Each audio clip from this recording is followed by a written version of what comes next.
Yeah, you know who it is, and for those of you that don't, I'm Cytonius, the opposite of the phoniest.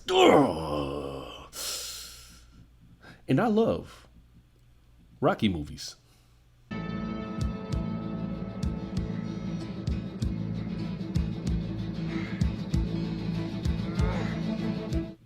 I mean, how can you not? The Rocky movies are some of the most exciting and inspirational films ever made. Before Tim Burton's Batman, before Goku, and even before Christopher Reeve as a generation-defining live-action Superman, Robert Rocky Balboa was the ultimate standard of masculine fortitude and self-actualization. While many people probably think my favorite film franchises are filled with Ninja Turtles who are teenage mutants, or any one of the various Marvel or DC comic superhero movies, my favorite film franchise of all time is actually Rocky. Given my penchant for socio-political pop culture analysis, it was only a matter of time until I dug into the Rocky movies. For many people, the Rocky film franchise is as apolitical as it gets. Or is it? On the surface, the Rocky movies are romantic sports dramas that focus on overcoming self-doubt as an underdog. But from my perspective, Rocky movies have more beneath the surface than most people would expect. Rocky Balboa is one of the most everlasting cinematic pop culture icons of all time, with films that transcend generations. Rocky Balboa has been a cultural mainstay since the 70s, well into the 80s, and even now in the 21st century. To fully understand Rocky as a movie franchise, I feel like we need to understand where film culture and where American culture was in the 1970s when he first debuted. The 1970s would be the height of Generation X. Cultural movements such as the sexual revolution, the civil rights movement, and anti-war protests defined the era. Generation X would also give birth to one of the most important eras in American cinematic history, which would come to be known as New Hollywood. New Hollywood, or as it's also known, American New Wave, was a cinematic film movement that started in the late 60s and extended well into the 80s and would popularize several film aesthetics, such as the disaffected youth subgenre, the urban anti-hero cop genre, Hong Kong cinema, and blaxploitation. Films like Bonnie and Clyde, Easy Rider, and Taxi Driver would all feature very anti-authority characters that represented the youthful cynicism of the era. But one movie character would arise as a counterpoint to the rebellious and disgruntled characters that would define Generation X cinema. And that character would be none other than Rocky Balboa. While characters like Luke Skywalker in 1977 Star Wars and Christopher Reeve as Superman in 1978 were altruistic icons of optimistic heroism in the world of the 1970s, it would be Rocky in 1976 that would be the first cinematic counterpoint to the Dirty Harrys and Travis Bickles that would represent the social malaise of American late-stage Gen X pop culture. The origin of Rocky starts with one man, and one man only. Well, I felt at the time that cinema, at least the movies I had been seeing, were at an all-time low. Everything was anti-society, anti-Christ, anti-government, anti-everything, and there was no one to root for. And I also feel that films are very cyclic, so I wanted to get back into the cycle of the films of the 40s and the 50s, where people say, hey, gee, I missed the good old films, yet Hollywood hasn't taken heed and hasn't made any good old-fashioned type films where morality was at the forefront. Born Michael Sylvester Gardenzio Stallone, or, as he's better known, Sylvester Stallone, is one of, if not the, greatest American action movie star of all time. Sylvester Stallone would start his film career in the late 60s and early 70s, appearing as a background extra in films like Downhill Racer, MASH, and would even star in a softcore pornography film called The Party at Kitty and Studs. In 1970, The film would be renamed The Italian Stallion to piggyback off the success of Rocky in 1976. Sylvester Stallone would have moderate success in 1974 with the indie film The Lords of Flatbush, but the film that would really define his career would be Rocky. The inspiration for Rocky would come from several sources. The name Rocky would be an obvious reference to the legendary, undefeated Italian boxer, Rocky Marciano.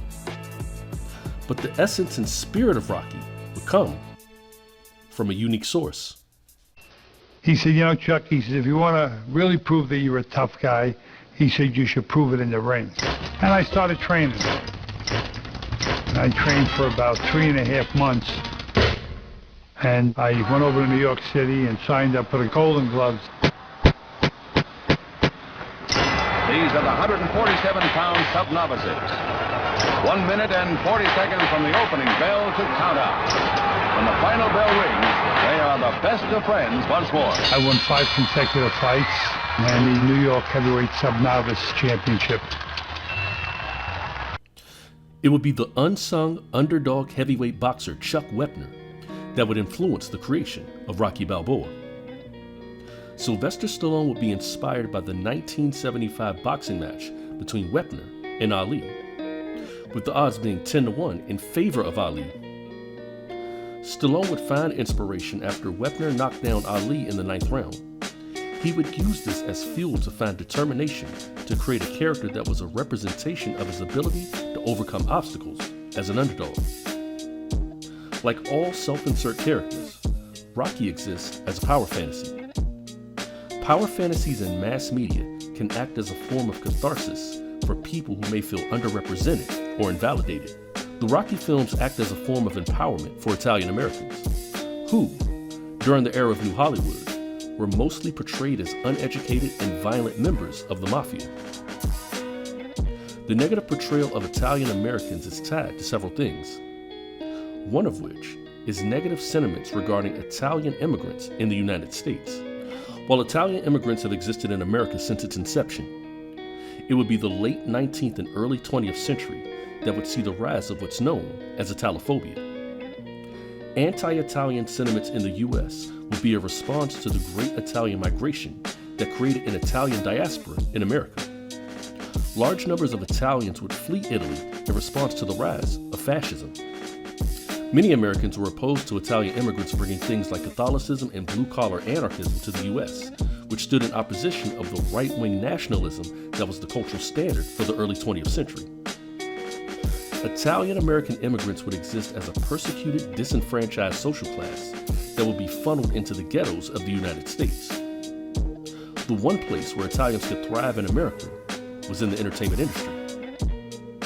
Performers like Frank Sinatra and Tony Bennett would be some of the most famous Italian-American celebrities of the 20th century. But there would be another place in entertainment that would embrace Italian immigrants, and that would be the boxing ring. Italian boxers would dominate the sport in the early 20th century. Legendary fighters like Rocky Marciano, Jake LaMotta, and Tony DeMarco would be powerful pugilists who would be a source of pride for Italian Americans. Italian-American boxers of the early 20th century would be considered some of the hardest hitting and most durable fighters in the history of boxing. And Rocky Balboa would exist as the purest cinematic representation of an Italian boxer. While Rocky would be introduced embodying the same uneducated, blue-collar, mafia-adjacent stereotypes typically seen with Italian Americans, the Rocky film franchise would be a major factor in humanizing Italian Americans for a mainstream audience. The Rocky films are filled with racial subtext, specifically regarding Black and Italian Americans. It's no secret that there's been a long-standing tension between American Italians and African Americans. I started fighting. I had a fight with an Italian dude. Right after around time Rocky came out. Italian, white people, period, y'all go crazy after y'all see a Rocky movie because y'all believe that shit. You know, Shum, you know what I like about Stallone's movies? The realism, you know? Because, you know, that's the way you gotta fucking treat those fucking moolies. They think that they can fucking push you around. There's your big hot shot. Get the fuck out of here. Get the fuck out of my face with that shit. That's what I like about Schleich. Goes in, and the moolies are beating him, and he don't fucking go down. He's not fucking going down. He comes in, he cracks the fucking moolie's hole like this. He falls on the ground. That's what you know something? You can really do that. While it's difficult to pinpoint the exact time and date that started the dissension, the source of the conflict is deeply tied to competition for resources and social status in the face of discrimination that created a socioeconomic rivalry between the two racial ethnic groups. This rivalry would also extend into the boxing ring. The 20th century would see both black and Italian-American boxers dominate the sport. But in the Rocky franchise, it would be black boxers that would represent the supreme standard of pugilism. And no other character in the franchise embodies this more than Apollo Creed. In the same way that Rocky challenges negative Italian-American stereotypes, Apollo Creed subverts negative stereotypes of black men in mass media. Unlike many of the popular black male characters in mass media during the 70s, who were either pimps, drug dealers, or horny private detectives, Apollo Creed exists as a post-blaxploitation representation of cinematic black excellence. While other people were considered for the role, like boxer-turned-actor Ken Norton, it would be Carl Weathers who would bring a dignified and boisterous essence to the character of Apollo Creed. Starting his career as a professional football player for the LA Raiders in 1970, Carl Weathers would transition into a career in Hollywood in 1975. Appearing in small roles in film and television, it would be Rocky in 1976 that would solidify the career of Carl Weathers. In my opinion, Carl Weathers would be the greatest action movie star that never was. Possessing the same on-screen charisma and superhero physique of his peers, Carl Weathers would have the disadvantage of existing during a time where black action movie heroes were less than desired. The late 70s and early 80s would see the rise of the muscle man action hero film genre. This genre would be defined by steroid-injected jingoistic paramilitary muscle men who were mostly white. In terms of black cinema of the 80s, the decade would be dominated by comedies, most of which starred Eddie Murphy, and black struggle dramas, most of which starred Morgan Freeman. But where were the 80s era mainstream black beefcake action stars? While we had other black beefcake actors like Ty Mott and the late Steve James, their careers were short-lived or limited to the straight-to-VHS section of Errol's video. Look it up. Despite what you might think, socioeconomic factors play a major role in representation in mass media. The 80s were an interesting time for black Americans. It was the start of the crack era, the height of the rise of the black prison industrial complex, and the rise of the black middle class. Black action heroes were very much a byproduct of blaxploitation, and blaxploitation was very much a byproduct of black struggle. With the prominence and rise of a black bourgeoisie in the 80s, who was very much disconnected from the anti-establishment sensibilities and black radical thought that was a cultural standard for many black Americans in the 60s and 70s, we would see the decline of the black hypermasculine action movie star. The 80s action beefcake movie star was very much born out of a Eurocentric Ubermensch fetish spurred on by the right-wing patriotism of the presidency of Ronald Wilson Reagan. Just about every major 80s action movie star was a blonde-haired, blue-eyed muscle man who was either a cop, a soldier, or both. Even Rocky himself would fall victim to 1980s Reagan-American jingoistic action movie hero agendas, with 1985's Rocky IV being an America versus the Soviet Union Cold War propaganda film, where Rocky would be less of an Italian-American blue-collar underdog and more of an avatar for American patriotic exceptionalism. This change would reflect Sylvester Stallone's growing assimilation into a white American cultural standard, as opposed to his early career's emphasis on his blue-collar Italian-American heritage. The dichotomous rivalry between Rocky's blue-collar Italian-American existence and Apollo Creed's African-American bourgeoisie black excellence is diluted and transformed as the Rocky franchise transitions from the Gen X anti-authority 70s into the conservative 1980s. The friendship between Rocky and Apollo Creed would not be an accurate reflection of the relationship between black and Italian Americans. The late 20th century would see several instances of black versus Italian American conflicts, with things like the Newark City riots of 1967 and the murder of Yusef Hawkins in 1989 being prime examples of the racial tension between black Americans and Italians. Apollo Creed would exist as the single most important character in the Rocky franchise and will be the catalyst for just about everything that happens in the Rocky cinematic universe. It would be Apollo who would challenge Rocky in the first two films. It would also be Apollo who would train Rocky to fight Clubber Lang in the third film. It would be Apollo's death at the hands of Ivan Drago that would lead Rocky to fight the Russian and get career-ending brain damage. And it would be Apollo's illegitimate son Adonis who would help to reinvigorate Rocky after the death of Adrian and Paulie in the Creed spin-off films. Black boxers in the Rocky franchise would highlight the complicated subtext of what black athletes represent in the real world of sports. While I explained that Apollo Creed represents black athletic excellence, Rocky's next major opponent would represent something totally different. We now switch to our remote cameras inside the dressing rooms. Would you care to comment on how you plan to fight Balboa? What's your strategy? Don't need any. Balboa's so predictable and stupid. The man comes straight ahead. He's tailor-made for me, and he's gonna get hurt. What's your prediction for the fight, then? Prediction? Yes, prediction. Pain. Rocky III's Clubber Lang would exist as the antithesis of Apollo Creed. While Apollo would be a wealthy, poised, and refined pugilist, Clubber Lang would be an aggressive and coarse blue-collar black boxer. Clubber Lang would very much be a dark reflection of Rocky. While not stated in the film, Clubber Lang would come from an impoverished background and from a life of crime. Clubber Lang was inspired by several real-life power punchers, including Larry Holmes and George Foreman. But the most significant influence on Clubber Lang was the Big Bear himself, Sonny Liston.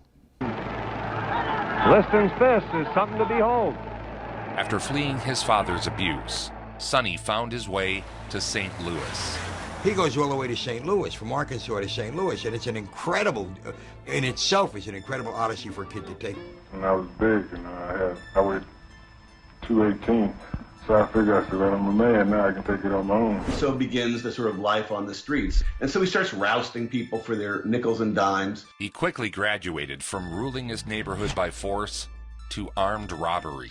Until that lands him in prison. He spent 5 years in the Missouri State Penitentiary for armed robbery. Liston was in and out of prison, and for much of his life associated with less than savory characters. He had a serious prison record, armed robbery, assaults on police officers. This is a turning point of sorts for Liston. It was here where his unique ability to fight was recognized and channeled into boxing. Most people lose their careers in prison. Sonny found his. This is Father Stevens, who ran the prison boxing program. There's a quote from Father Stevens. He was the most perfect specimen of manhood I had ever seen, and talked about the big shoulders and the strength and the biggest hands. He begins to box, wipes out the competition. They had to put 2 or 3 in the ring with him to get him any kind of exercise. He had 14-inch fists. And Father Stevens said it was hard to fit gloves, conventional boxing gloves, onto his hand. He had these mammoth hands, right? The ringside physician taking his vitals, he said it occurred to me that if he hit me in the face, he would hit me in my entire face.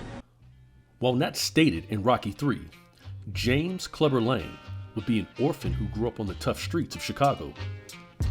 He would spend his youth in and out of juvenile detention facilities, and as an adult, he would go to prison for aggravated assault, where he would learn the power of boxing. Both Clubber Lang and Sonny Liston would be pure representations of black trauma being fuel for pugilism, a thing that's very common in the black community, and something deeply tied to American slavery. The transatlantic slave trade was one of, if not the, most atrocious act of racial terrorism in human history. The transatlantic slave trade was built on the premise of exploiting black bodies for capital. Supposedly, African slaves were bred and cultivated into violent, dehumanized fighting machines for the purpose of entertaining racist slave owners. This has commonly been referred to as Mandingo boxing. The origin of the word Mandingo, or as they're also known, Mandinka, originates from the West African culture of people, but the term Mandingo was popularized by the 1950s novel called Mandingo, which was adapted into a 1975 film which would be one of the first cinematic representations of Mandingo boxing, and would act as an inspiration for Quentin Tarantino's 2012 film, Django Unchained. The film Mandingo would also feature Ken Norton, who was the original choice to play Apollo Creed, and a young Sylvester Stallone as a background extra during a slave lynching.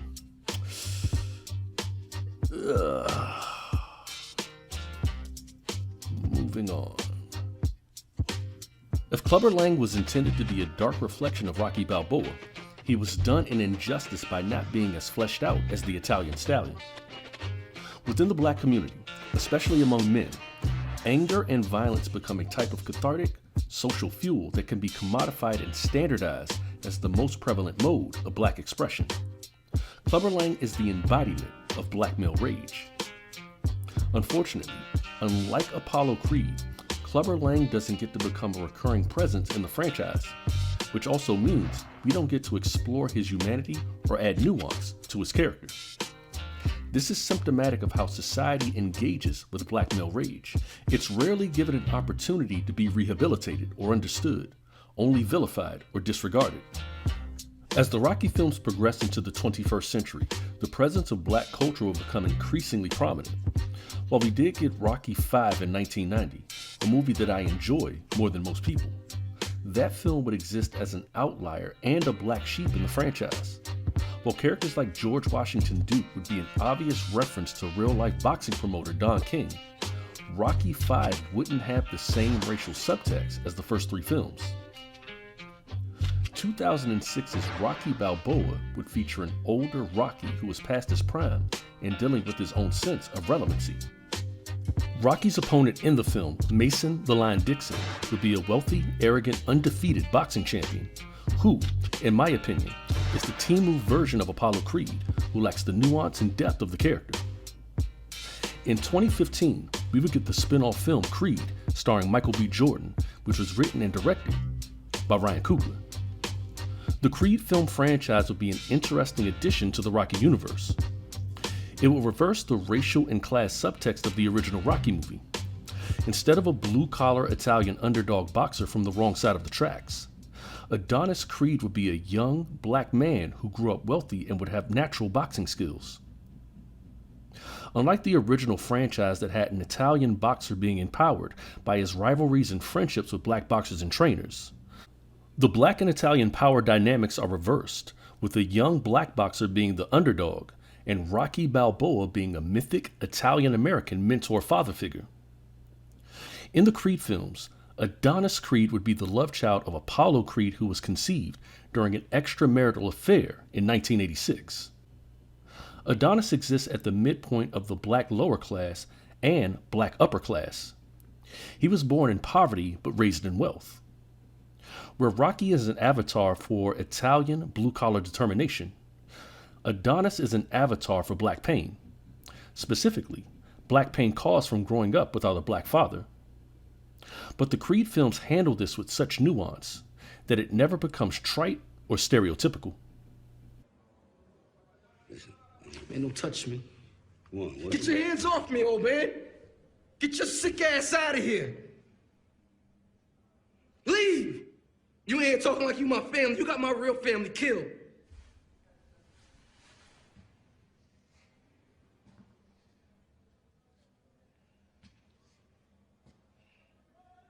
I ain't leaving till I tell you what's on my mind. You hate me, that's what it is. Or maybe you're mad with somebody who ain't here, Donnie, who Can't defend himself. No. I understand what you're going through, young man. I swear, I've been there. And I know what it's like to feel abandoned and be mad and everything. You're a better person than that. Forgive him, because there's nothing you can do about it. It's taking a toll on you. You're still caught in the shadow. Gotta move, Donnie. Sleep, man.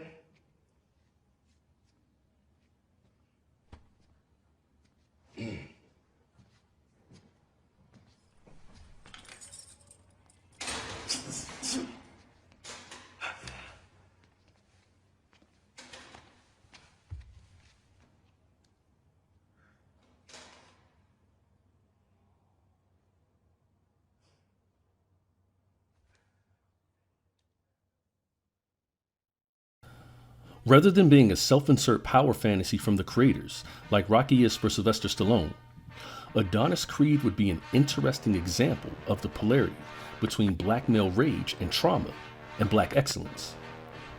In many ways, Adonis exists at the intersection of every black Rocky antagonist. He's the son of Apollo Creed with the rage of Clubber Lang and the embodiment of black modernity like Mason Dixon. As the Rocky franchise transitions into the Creed franchise, the presence of black culture becomes not only more prominent, but dominant. The absence of Sylvester Stallone in Creed 3 is proof of this. Creed 3 is the first film in the entire franchise to not have any type of racial convergence between blacks and Italians. In the 21st century, Italian Americans have successfully integrated and assimilated into white American culture and are less of a persecuted social group than in previous generations, while black Americans have attempted to progress up the socioeconomic ladder, but are still victims of institutional racism and prejudice. Historically, American films have been a source of propaganda and indoctrination that helped to reinforce negative stereotypes of different racial and ethnic groups. But the Rocky film franchise has managed to inspire several generations of men and women of different race, class, and ethnic groups to not only be the best versions of themselves, but to also find a source of racial and ethnic representation. Whether or not that was Sylvester Stallone's intention is up for debate. After all, the Rocky films are far from perfect vessels for racial representation. While it would be completely absurd to claim that the Rocky films are transcendent, philosophically rich movies with progressively post-racial class-conscious subtext, I kinda just spent 30 minutes claiming that they do. You must have learned since Rocky 1 that you have suddenly come to occupy a position of some influence on a lot of young kids, young black kids. How do you feel? Does that kind of make you more apprehensive, or? Not really apprehensive. It's something where you learn to use a greater degree of caution and restraint sometimes in things that you say and do as a result of being visual and visible. You realize that to a great degree you affect many of those young minds and lives simply through the fact that they can relate to some of the things that you say and do, and certainly relate to you because you represent more or less what they are all about, you know.